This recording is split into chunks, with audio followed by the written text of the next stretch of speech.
So my first question for both of you, I guess, is to talk a little bit about the importance, Dr. Shippy, of artificial intelligence in healthcare, how it's been transformative, not just for the industry, but particularly for women.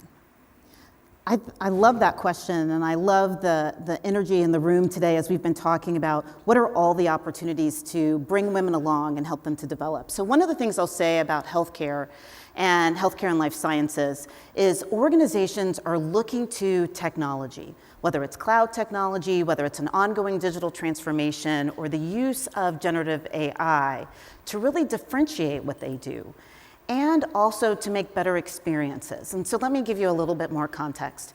So if you look at a healthcare and life sciences company, they're looking to bring scientific discovery to the bedside faster.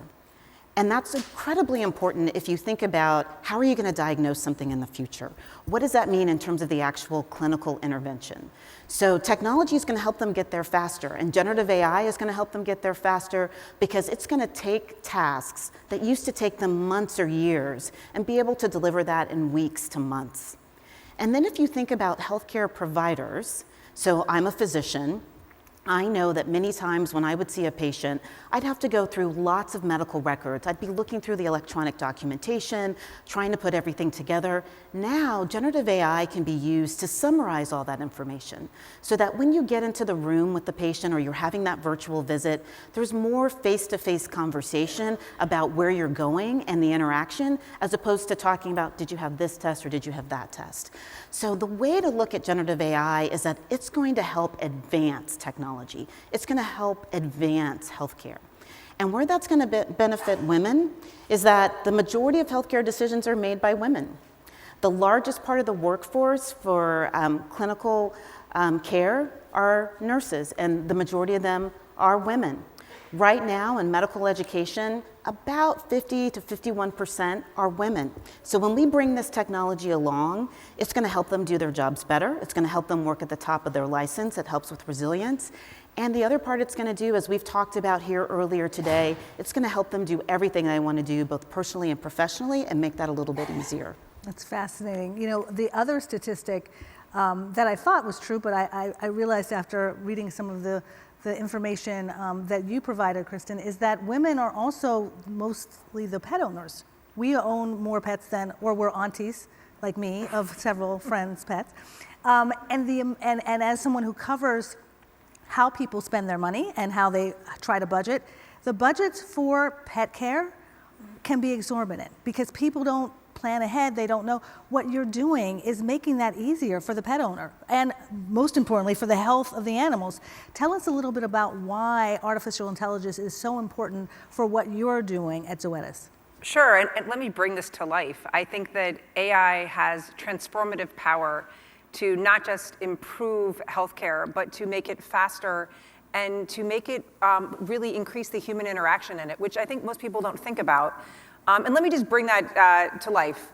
For starters, the majority of vets are women. Over 60% of the veterinarians in the US, not to mention the vast majority, 80% plus, of the veterinary technicians and nurses.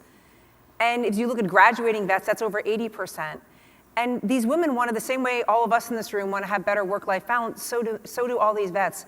And the pet owners coming in. So if I come into the vet with my 10-year-old dog, mixed breed Sky, or my new puppy who goes a lot more often these days, Luna, I want to be able to understand what's wrong at that visit, because time is really important to both the vet tech, and to everyone in this room when you're bringing your pet in. And with AI diagnostics that already exist in the clinic that we launched 3 years ago, we can diagnose your pet with anything from just their complete blood count or their hematology to a dermatological condition. We can even diagnose cancer while you're at the vet at that visit.